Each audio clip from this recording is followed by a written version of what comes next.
बचपन से ही इन्होंने एक्ट्रेस बनने का सपना देखा था और महज 9 साल की उम्र में इन्होंने हिंदी सिनेमा में अपने कदम रख लिए।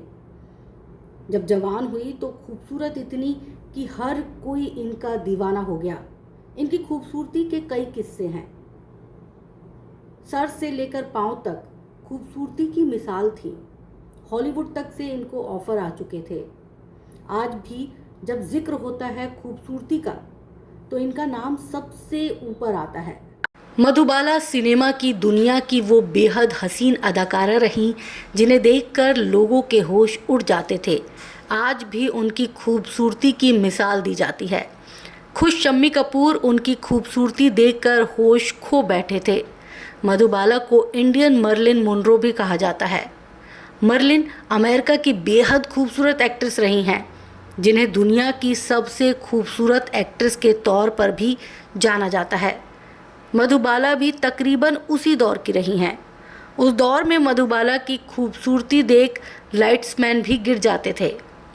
मधुबाला हिंदी सिनेमा की वो टैलेंटेड एक्ट्रेस रहीं जिनकी एक मुस्कान पर लोग दिल हार बैठते थे। चांद सा चेहरा और गजरे सी मुस्कान देख एक्टर तो क्या, मेकर्स भी फिदा हो जाते थे। खुद शम्मी कपूर भी उनकी खूबसूरती पर बुरी तरह से फिदा थे।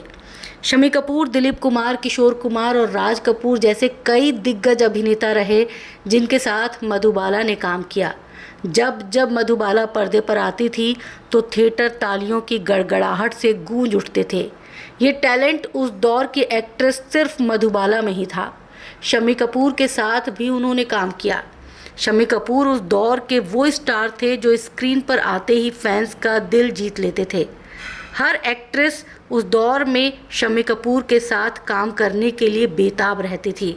शम्मी कपूर की हाइट, पर्सनैलिटी, अदाएं और लुक्स सब कुछ दर्शकों को दीवाना बना देती थी। शम्मी कपूर का भी उस दौर में ऐसा बोलबाला था कि हीरोइन सिर्फ उनका नाम सुनकर फिल्म करने को तैयार रहती थी। बहुत सी हीरोइंस का करियर संवारने में शम्मी कपूर का बड़ा हाथ है, लेकिन खुद शम्मी कपूर इनकी खूबसूरती देखकर हैरान हो गए थे। शम्मी कपूर ने अपने एक पुराने इंटरव्यू में खुलासा किया था। इस इंटरव्यू में शम्मी कपूर ने मधुबाला के बारे में बताते हुए गहरी सांस लेते हुए कहा, ओह वो कितनी सुंदर थी, मैं देखते ही बेहोश हो गया था। रेल का डिब्बा फिल्म में उनको देखा तो मैं डायलॉग ही भूल गया। यूं तो मधुबाला ने अपने करियर में कई हिट फिल्मों में काम किया, लेकिन साल 1960 में आई फिल्म मुगले आजम में वो दिलीप कुमार के साथ नजर आई। इस फिल्म ने इतिहास रच दिया। इस फिल्म की मिसाल आज भी दी जाती है। फिल्म मुगले आजम के दौरान मधुबाला की सेहत में लगातार गिरावट आ रही थी। मधुबाला बाहर से जितना खुश दिखती थी, अंदर से वो उतनी ही तकलीफ में थी। दरअसल बचपन से ही मधुबाला को कई बीमारियां थी। उनके दिल में छेद था और उनके फेफड़ों में भी समस्या थी।